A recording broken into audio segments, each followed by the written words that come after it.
Hello everyone. Today we will see CGL practical, that is write C++ program to generate fractal pattern by using Coach curve.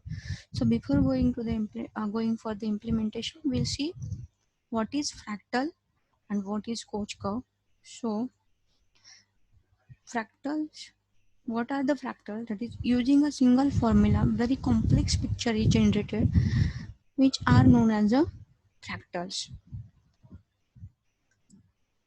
That is, fractal object is generated by repeatedly applying specified transformations or specified mathematical equation.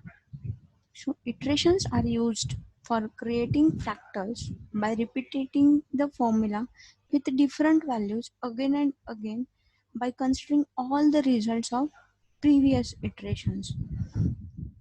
That means on the same object we'll apply same mathematical equation number of times and will get complex object. This process is called as a fractals.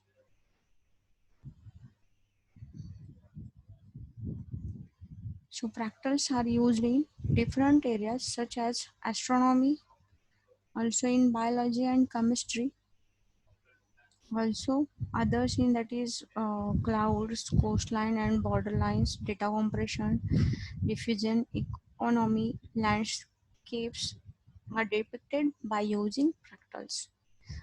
In biology and chemistry, bacteria, molecules, chemical reactions that can be depicted by using the fractals. In astronomy, galaxies, ring of Saturn are analyzed by using fractals. This is just one diagram of fractals. The fractals look like this. Now, Coach snowflake. So, Coach snowflake is also known as a Coach curve or Coach star or Coach Iceland is a mathematical curve and one of the earliest fractal curves to have been described. A Koch curve is a fractal generated by replacement rule, and this rule is at each step to replace the middle 131 by 3 of each line segment with two sides of right triangle having sides of length equal to the replaced segment. This quantity this quantity increases without bound. Hence, the Koch curve has an infinite length, and the Koch curve still bounds to the finite area. So we'll see what is that. What is how the quantity increases with bound. That is, hence the Koch curve has a infinite length, but curve still bonds to the finite area.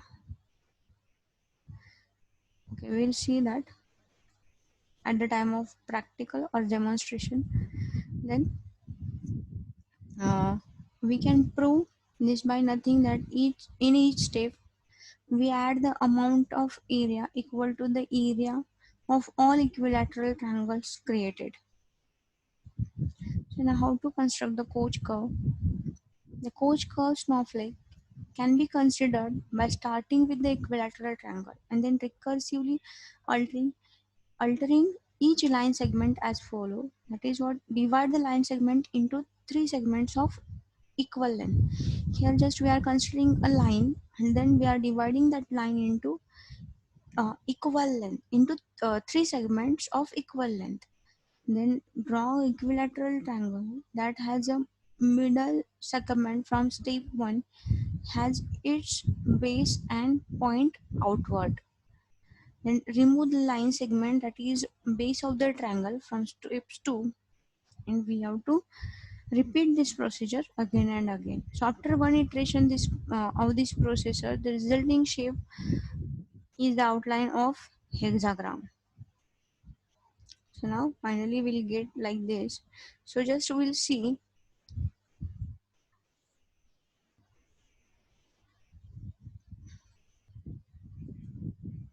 Suppose I'll draw over here in a paint.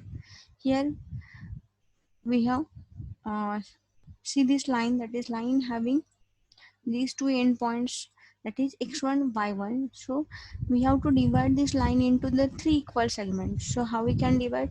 Suppose this is this first equal segment, this one is second equal segment. After that we'll rub this part, that is we have to rub the baseline. Okay, and after that again we have to draw a equilateral triangle from here, that is this one. We have to draw a line having same length and also having 60-degree angle with the line, and then also we have to draw one line from here to here. So a single line is divided into three equal parts.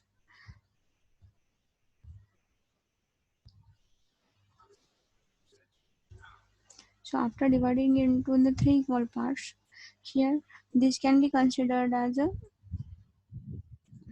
so here we can consider this starting point as a x1 y1. Also we are considering this ending point as a x2 y2, and this one is your x3 y3. That is after equal division of the length. This is your x3 y3 and this one is your x4 y4. So our length is what? Length of the Koch curve is a finite. It is from x1 y1 to x2 y2. Yes, but it is in finite shape. That means what? Again we can consider this length from x1 y1 to x2 y2.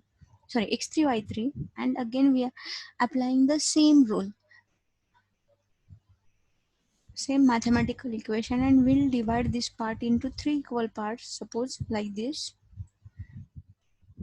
Okay, and then again we draw a line over here, that is from here to,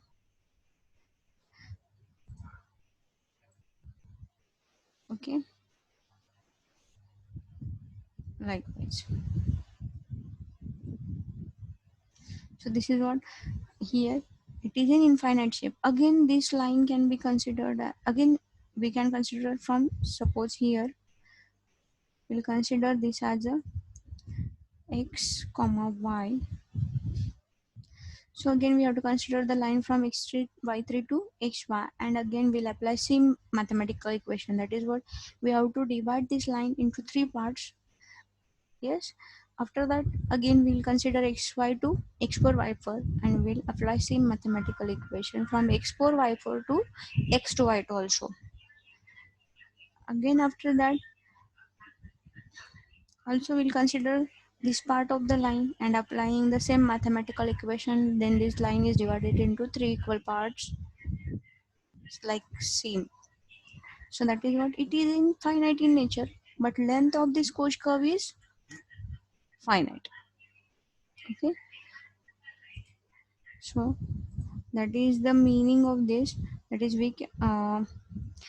this quantity increases without bound. It means hence the Koch curve has an infinite length. It curve still bonds a finite area. Okay, so our endpoints are confirmed, that is finite, but you can apply mathematical equation number of times and that can be applied on that line, whatever the parts of the line. Okay, so after that we'll see the code how to design this Koch curve. So now here is the code. It is very easy. So now in main method, just we are taking two endpoints from the user, that is x1 y1 can be considered as a 100 x2 y2 can be considered as a 400. And here we are also applying Koch curve. Sorry, you are writing calling the Koch function. So we'll see that Koch function. So in that we are passing our endpoints, and also this one is for iteration. So you can pass whatever the value, that is 2, 3, 4, and check the outputs. So now here control goes over here in the function definition. So here we are passing x1 y1 x2 y2 and iterations. Now here also we are considering one angle, that is what, for equilateral triangle the angle is 60 degree.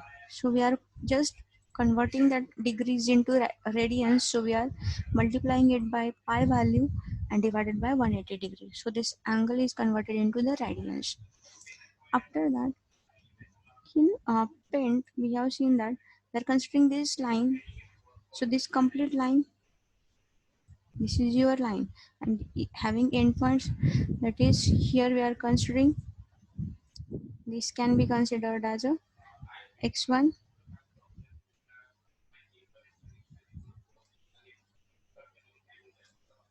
x1 y1, and second endpoint is x2 y2. We are passing this line to the coach function. So after that we have to divide it into the three equal parts. So this can be considered as a x3 y3, and this point can be considered as a x4 y4. So we have to find out the values of x3 y3, x4 y4, and xy. So in here, so we can find out the value of x3 by using this formula, that is 2 into x1 plus x2 divided by 3, and also y3 2 into y1 plus y2 divided by 3, and x4 y4 likewise x1 plus 2 into x2, and y4 is y1 plus 2 into y2. Same way again, by using the mathematical equations, that is by using the cos and sines of equilateral triangle, we can find out the value of x and y. X and y is over here, that is the top of the this equilateral triangle. That is by using the height formula you can also find out this point. Here I am using this formula, that is integer x equals to x3 plus x4 minus x3 into cos of angle, and y4 minus y3 into cos of angle, and y equals to y3 minus x4 minus x3 into sine angle plus y3 minus y4 minus y3 into cos angle. So we can find out the intermediate points of the line. So this formula can find out the intermediate points of the line. After that, or we can say the line can be divided into the three equal parts. So after that we have to check if the iteration is greater than 0, then it will call this coach curve function. Here we have using recursive function, so again it will call the coach curve function, and here we are decrementing the iteration value of the iteration, that is it minus 1. Same way for x1 y1 to x3 y3, that means what, from for this line, after that from this x3 y2 through x2 x1 x and y, and from again xy to x4 y4, and again from x4 to x4 y4 to x2 y2. Okay, so likewise this coach curve can be called for these four lines. Else after that, what we have to draw a line. Just we are finding the points, but we have to draw the line. So for that we are using line function four times, because actually we are dividing it into the three parts. Line can be divided into the line is divided into the three parts, but we have to draw four lines. So this can be used to draw a line, that is what for here this line is from x1 y1 to x3 y3, then again x3 to xy, xy to x4, and x4 to x2 y2. So that is what written over here in the code.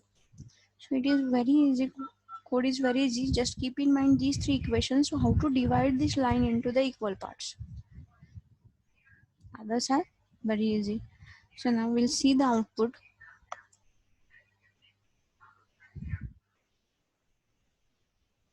We will see the output. That output is